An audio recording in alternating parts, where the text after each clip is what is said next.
Haya sasa. Watu wapo kazini.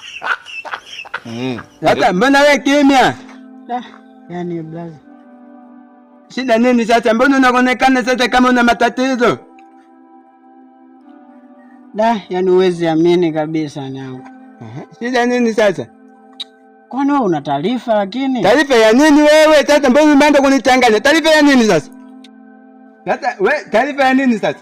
Kwa manake wewe hujapewa taarifa au? Taarifa gani sasa? Yaani mimi nimezunguka huko kote. Yaani wewe ndio mtu wa kwanza sasa kuonana na huyu sasa. Unaponiambia taarifa maana unanichanganya. Hebu ongea maana taarifa ya nini sasa? Unajilaumu. Na kwa sikuelewi. Ongea sasa. Wewe ni mtoto wa kiume. Sasa kadaga uto unapoongea na mimi. Sio unaongea ti. Sasa mimi nakuwa leo unanyonya ulanzi unanyonya kitu gani hapa? Ongea sasa nikusikilize. Na haraka. Yaani taarifa hii inasikitisha sana. Ni tena sana tu. Inasikitisha hiyo ndio naitaka sasa. Uniambie sasa. Unaanza kunyongonyea miguu sasa. Shida nini wewe? Mbona hutaki kuongea sasa? Yaani mimi ndio sipendaki sasa kusimama na wewe muda mrefu kwa sababu nakufahamu. Taratibu sasa. Sio taratibu. Ongea sasa. Ana kusikiliza. Ongea haraka. Taifa msiba. Hujasikia? Unataka sijasikia vizuri. Umesema taifa ya nini? Ya msiba. Sasa huyo msiba amefariki nani? Mama yako kama ufahamu. Sasa umeanza sasa kunitisha sasa. Mama tena amekufa lini juzi nimemkologea uji pale kopa na umeanza sasa kunitisha sasa.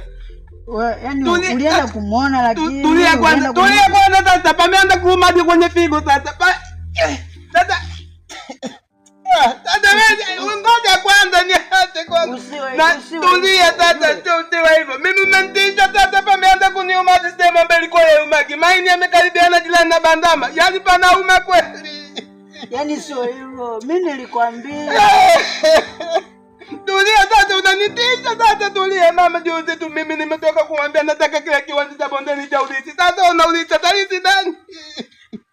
Yaani mpaka saizi wanakusubiria wewe, wanakusubiria. Sasa hapo watanisubiri mimi. Kwenye familia mimi ndio mtoto wa kwanza. Sasa kuna kuelekea unavyoona sasa. Vile viwanja tupo watoto wangapi pale wanne. Vile viwanja tunaanza kugawa. Mimi nitegemea ni vimiliki.